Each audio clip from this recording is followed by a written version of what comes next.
Bom dia, irmãos. Mais uma escola dominical começando. E que a paz de nosso Deus, bem como a iluminação do Espírito Santo, estejam sobre as nossas vidas nesse momento de estudo da Palavra de Deus. Quero te convidar para um momento de oração. Reúna a sua família e faça um momento de intercessão. Interceda pela igreja, interceda pelas famílias da igreja, interceda por aqueles que você conhece e que têm necessidades a serem apresentadas diante do Senhor. E que o Deus de toda provisão esteja repousando sua graça, sua misericórdia e paz sobre as nossas vidas. Pause o vídeo, reúna a sua família e ore neste momento. Vamos iniciar o nosso estudo.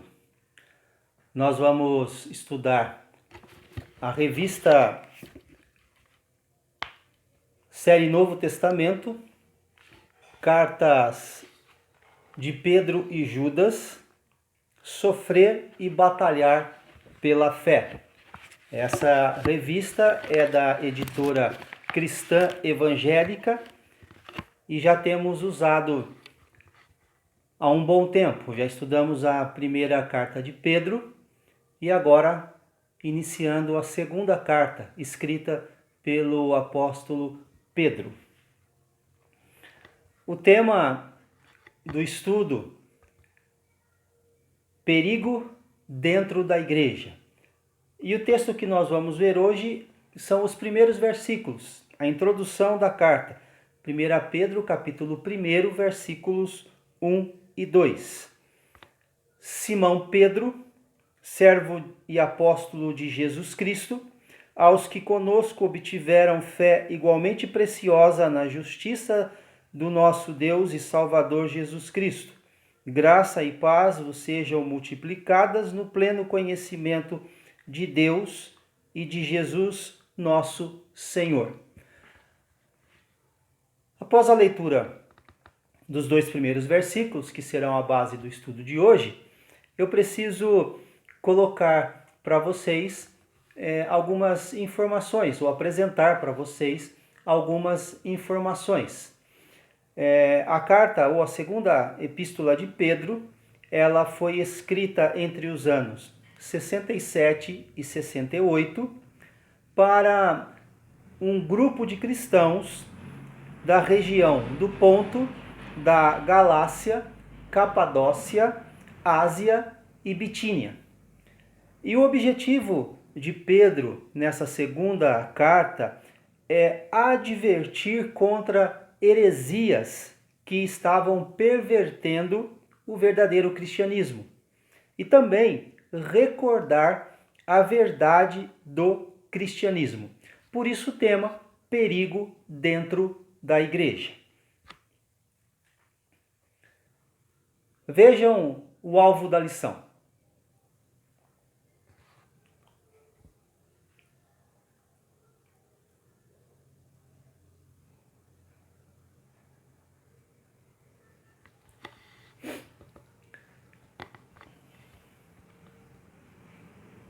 Vamos tirar então algumas ideias do texto, destacar alguns pontos importantes. O primeiro ponto: quem é o autor? Logo no início do versículo 1 nós temos assim: Simão Pedro. Simão era a forma grega para Simeão, o pai de uma das 12 tribos de Israel, e era um nome judeu comum. Simão lembrava a velha e instável natureza de Pedro. O segundo nome teve origem na palavra grega rocha, e nós sabemos muito bem disso, né? Cefas é a palavra aramaica equivalente à grega Pedro. O apóstolo usou os dois nomes para assegurar que os leitores da epístola soubessem exatamente quem havia enviado. Ou seja, é uma identificação muito objetiva e plena, né, dizendo quem é a pessoa. Como se hoje nós falássemos nosso nome e sobrenome, Simão se apresenta, ou Pedro se apresenta como Simão Pedro. Uma outra característica ou uma outra ideia que surge, né, sobre as circunstâncias, né, da vida do escritor da carta. Veja que ele coloca servo e apóstolo de Jesus Cristo. Essas são as circunstâncias que cercam a vida de Pedro. Ele se entende como servo, se coloca humildemente na posição de servo, ou seja, em posição de submissão e obediência. Nos dias de Pedro, quando uma pessoa dizia que era serva, ela estava se rebaixando de uma forma muito severa. Numa cultura, ou na cultura da época, os escravos, eles eram considerados nada melhor do que animais. Essa autodenominação, servo, era depreciativa socialmente, mas honrosa no que diz respeito à sua condição de relacionamento com Jesus Cristo, ou na sua condição espiritual. A vida de escravidão pode ser a mais feliz do mundo se o escravo tiver o dono certo. Só há um Senhor adequado, que é Jesus Cristo. E seus escravos conhecem o único sentido verdadeiro de liberdade. A outra palavra que aparece é a palavra apóstolo. Pedro se identifica também como apóstolo de Jesus Cristo. Era um dos enviados pelo próprio Cristo como testemunha devidamente comissionada da ressurreição do Senhor. Também ele se apresenta com autoridade para proclamar a sua verdade. Ao apresentar-se nesses termos, Pedro se coloca como modelo de líder espiritual para todos. Era o submisso e sacrificial anonimato de um escravo, combinado com a dignidade, significância e autoridade de um apóstolo. Aí eu quero fazer um comentário, que é muito diferente dos apóstolos que estão por aí hoje em dia.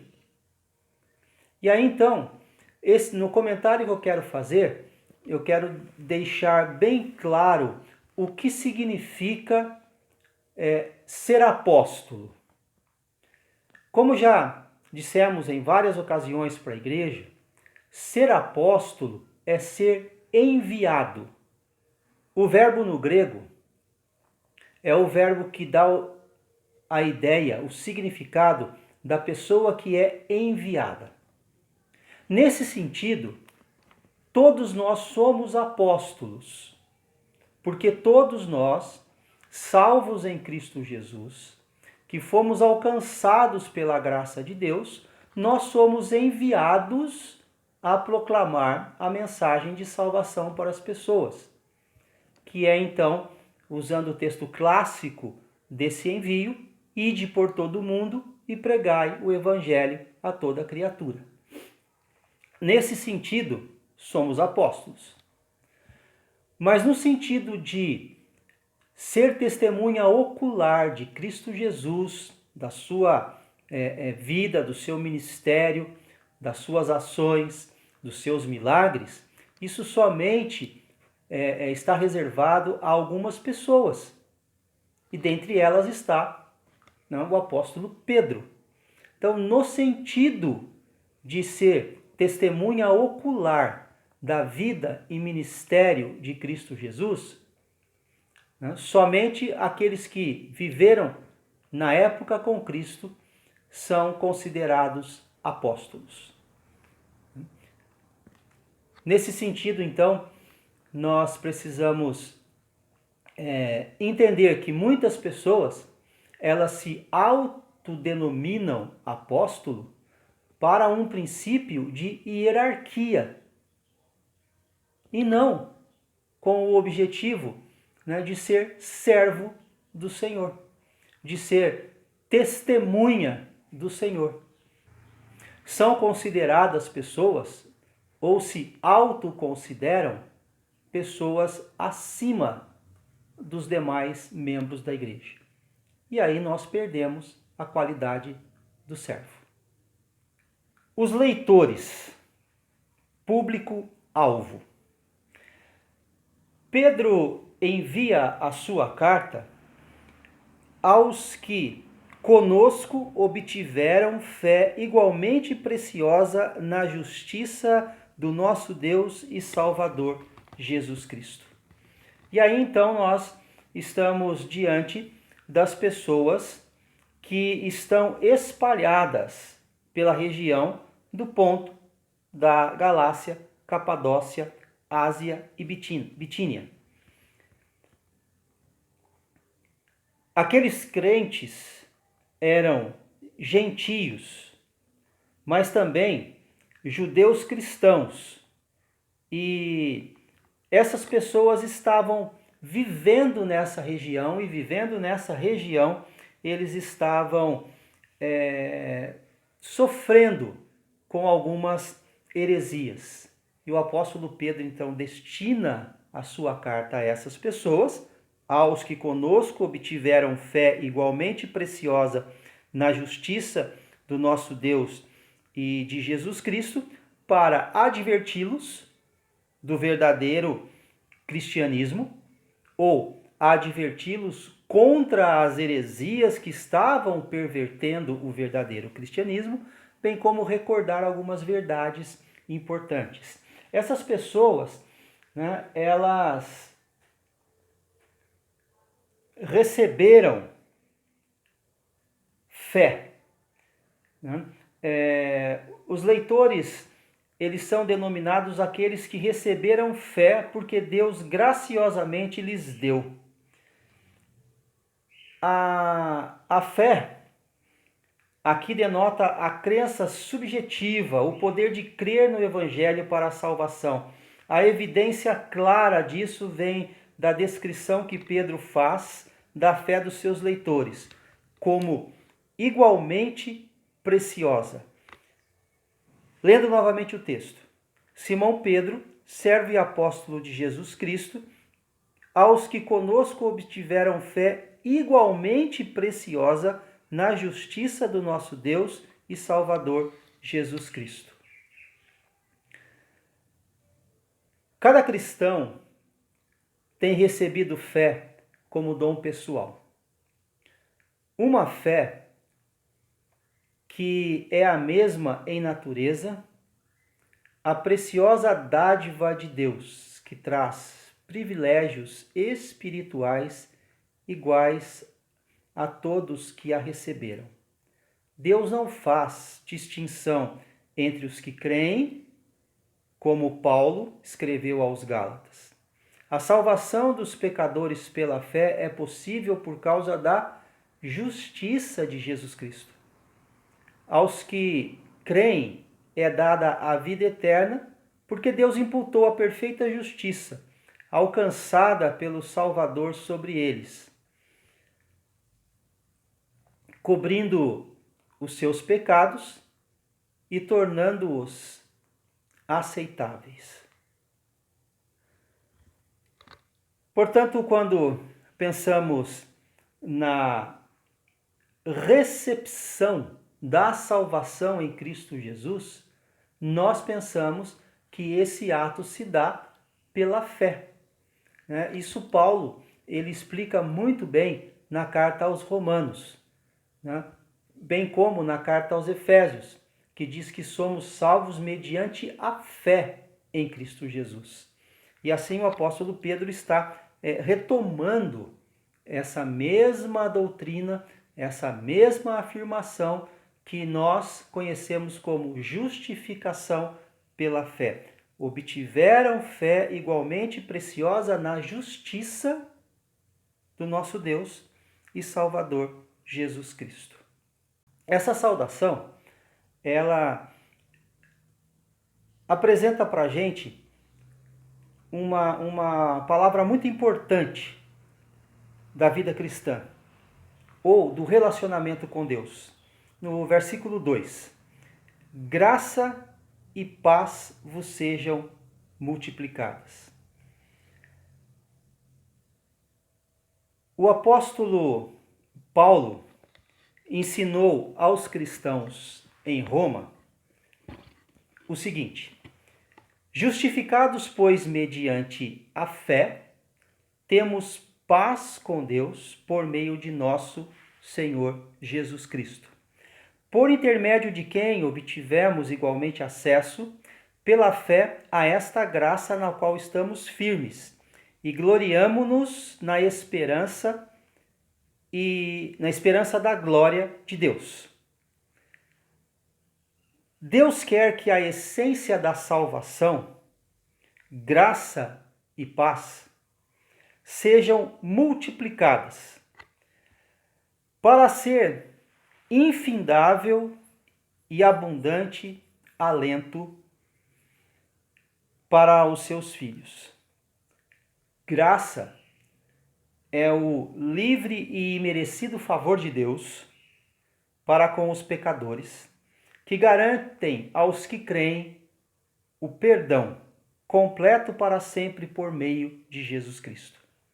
Paz com Deus e dele para todas as circunstâncias da vida é o efeito da graça, fluindo do perdão de Deus para todos os remidos. Graça e paz, salvação, e também essa paz seria, né, a ideia de um bom relacionamento com Deus, não mais um relacionamento distanciado, mas um relacionamento agora próximo. Nós fomos aproximados de Deus, portanto, quando salvos pela graça, nós temos paz com Deus. Não estamos mais em oposição ao Senhor, que é o conceito de pecado. O pecado nos faz oposição a Deus, oposição à sua vontade, oposição à sua verdade, oposição à sua graça. Quando recebemos a graça da salvação, nós recebemos a bênção de que essa oposição acaba. E aí nós retornamos à comunhão com Deus. Isso é paz. E aqui o texto diz assim: graça e paz sejam multiplicadas. Agora, como que essa paz ela é multiplicada? No pleno conhecimento de Deus e de nosso Senhor Jesus Cristo. E aí nós retornamos àquilo que colocamos no início a respeito do recordar a verdade do cristianismo. Toda essa graça e paz vem pelo pleno conhecimento de Deus e de Jesus Cristo. Isso não está disponível para os que não conhecem e não abraçam de coração o Evangelho. Pleno conhecimento dá a ideia de completo, rico e profundo conhecimento envolvendo um grau de intimidade e entendimento de um assunto específico. A essência da salvação inclui um tipo de conhecimento racional e objetivo de Deus, por intermédio da sua palavra. Lembram do texto? E conhecereis a verdade, e a verdade vos libertará. O conhecimento que a salvação traz deriva não de sentimentos, ou intuição, ou emoção, ou experiência pessoal, mas da verdade revelada, baseada na pregação do Evangelho e de sua palavra. Então não é aquilo que eu sinto, mas é aquilo que Deus me oferece. Não é aquilo que eu acho, pela experiência que eu tive, mas é através daquilo que eu descubro na revelação de Deus. E quando eu falo revelação, eu estou dizendo da revelação escrita, registrada na palavra de Deus ou na Bíblia. A perfeita revelação de Deus. Quanto mais conhecemos a Deus, mais experimentamos graça e paz. Somos muito mais felizes quando habitamos no esconderijo do Altíssimo do que quando apenas lhe fazemos visitas ocasionais. Aqueles que vivem em proximidade com Deus encontram o segredo de sua graça e paz. Concluindo, irmãos, vejam a colocação do autor da lição. Estude, portanto, esta epístola sob a orientação do Espírito Santo e com o desejo sincero de ser fortalecido espiritualmente, a fim de que possa enfrentar a torrente de falsos ensinamentos que tem surgido nos nossos dias. Quero voltar àquilo que eu disse no começo da nossa lição. Recordar a verdade do cristianismo. Estude, portanto, a epístola sob a orientação do Espírito Santo. Depois de terminada a nossa escola dominical, faça já de antemão, com antecedência, uma leitura de todo o texto da segunda epístola de Pedro. Mas ore pedindo a Deus essa orientação do Espírito Santo, a iluminação do Espírito Santo. Para quê? Para que tenhamos condições, como pessoas, como indivíduos, como família, bem como igreja, de enfrentar essa torrente, né, essa enxurrada de falsos ensinamentos que tem surgido nos nossos dias.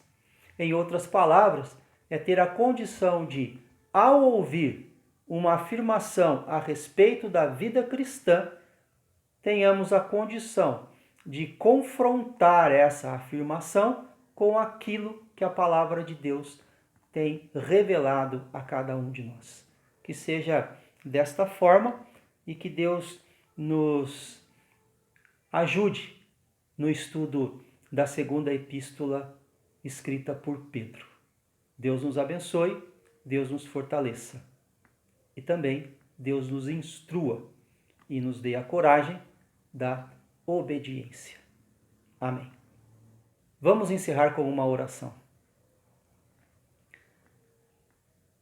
Graças te damos, Senhor, porque a nossa instrução, ela vem da tua palavra.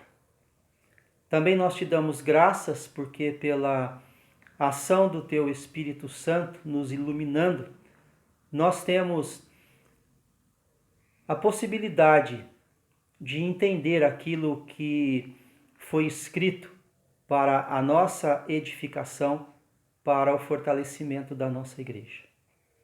Dá-nos liberdade, Senhor Deus, para que tenhamos, ó Pai, um coração disposto na tua presença a ouvir a tua palavra.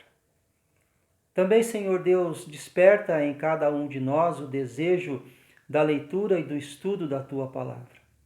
Meditar, Senhor Deus, na tua palavra. Tirar tempo, Senhor Deus, para buscar, conhecer e entender a tua verdade revelada a cada um de nós. Dá-nos, Senhor Deus, a dependência do Espírito Santo.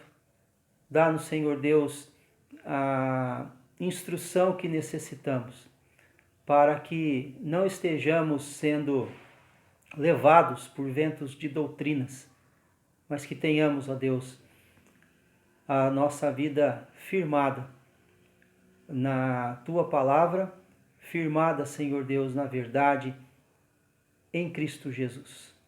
Abençoa-nos no restante deste dia. Nós rogamos que o Senhor esteja também repousando sobre nós a tua bênção, a tua paz, a tua graça. Por Cristo Jesus. Amém.